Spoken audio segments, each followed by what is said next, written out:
Wake up!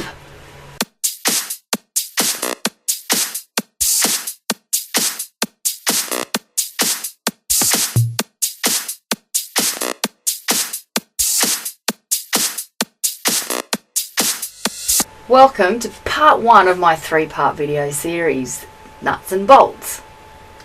Now I'm here to tell you in this series that you've been lied to. So you've hit your 30s and you're starting to hear your biological clock ticking. And it's getting louder and louder and you're starting to feel pressure from family. Everyone else is hooking up. You're going to weddings on your own in the hope that you might meet someone, and they always sit you next to the guy that you're not quite into. You're at a point in life where suddenly you're getting pressure and you're feeling pressure from family and friends all around you to settle down. Now it's difficult for a woman in her, late 20s, 30s, even 40s, when all she's getting is this pressure, because what it does is makes you feel really uncomfortable with where you're at in your life. You've got parties and you're having a great time and you're being really social, you're successful in your business or at work and what you're doing, and you've got a great lifestyle. So why are you feeling a little bit lonely and a little bit insecure about yourself? The issues that you have is that you rarely get approached by anyone half decent unless it's at 3 o'clock in the morning outside of the pub. You've tried different things like speed dating and internet dating, and they just don't quite cut it. Like, you just don't know how other people make it look so easy. And that's okay, because it happens to a lot of us, especially in this age. We've made choices in life where we weren't ready to get married and settle down in our early 20s. We wanted to travel, we wanted to work and see the world and experience different things, different men. And now, so you've hit this age where you feel like you really want to meet someone, but suddenly it's become really difficult. Something that was so easy before, where you could just go out and meet guys no problem, suddenly it's become a real challenge for you. And you're terrified that you'll be alone forever. And then there's that innate fear of rejection, as if someone's going to burn you no matter what you do. You get into these short relationships with guys who call you at 3 o'clock in the morning, don't treat you very well, they don't take you out to dinner, they don't introduce you to their friends. And so you don't think you can get any better. But that's just bullshit, because you can and you will.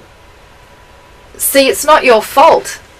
No one's told you really what's going on here and what the bigger picture is, because people want to market to you all the emotional lovey-dovey stuff, and it can really bring us unstuck.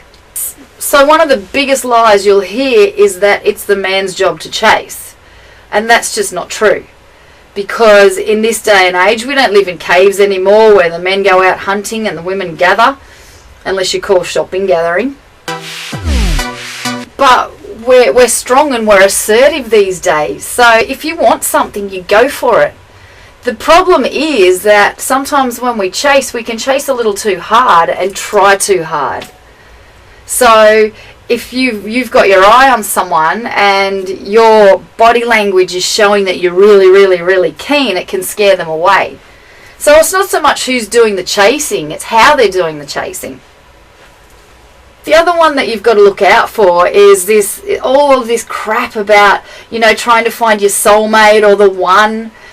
You know what? The truth is there are no guarantees in life. You don't know what's going to happen. So you could be with someone for a year, you could be with someone for 10 years, you could be with someone until the day you die. But there are no guarantees. And the problem is that because there's so much emphasis on finding that one person, then you put pressure on yourself.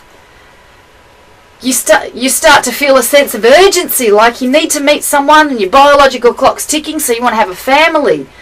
And that's what scares people away, is when you're trying too hard to get those things. Because they know that you're not being authentic. You're not being true to yourself and you're not being honest with them. So the truth is that You can't hide how you feel because it comes out. You can't hide what you're thinking because it all comes out in your body language. So people pick up on that and it scares them away. So it's not what you say, it's what you do.